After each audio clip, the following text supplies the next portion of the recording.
I'll just hand over to Matthew Robertson, and he's going to just say a few words about one of the examples and then continue on to other evidence.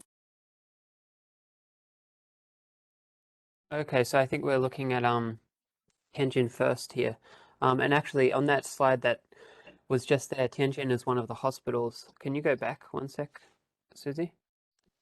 Yeah, this you can't see it now, but the that company is based in Tianjin, this Love Handy healthcare service. Well, And actually, they you can see it. It says as a medical there we service go. located in Tianjin, China. Yeah.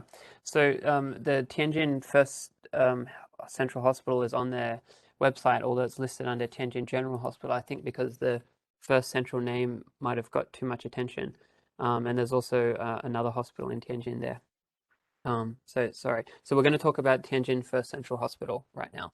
And this is kind of one of the most egregious case studies because its expansion coincided almost exactly with what should have been a very rapid reduction in prisoners because of reforms to the death penalty system.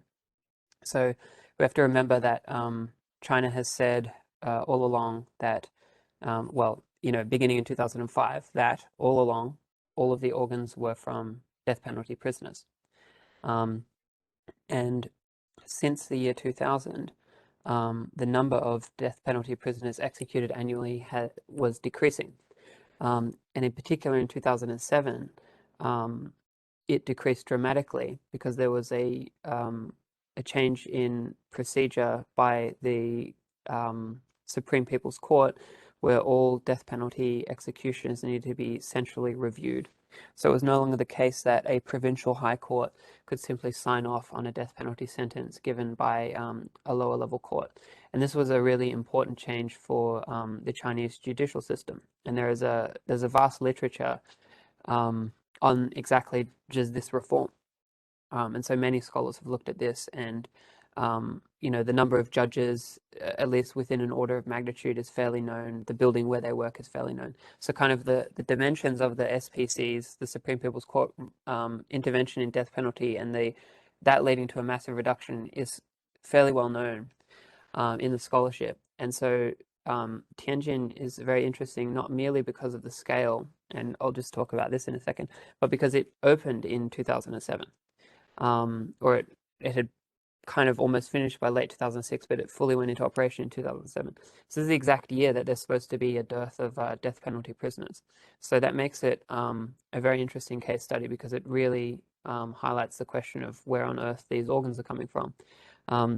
So the number of beds that were said to be available in the transplant building that they built, which is, if you see the picture, there's the kind of odd-shaped hospital. It's over to the right. It's that whole building with the bridge that goes through it. Okay, interesting. So they've said, there are a bunch of different places where you can find information about their bed count.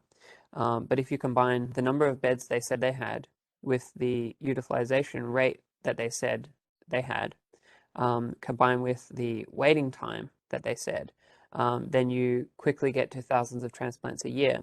And we don't know these exact numbers, but you can just plug in different versions of them. For example, you can say, well, if they say there were 500 beds, and if it was a 1 month waiting time, then that's 5,000 a year if they're at 100%.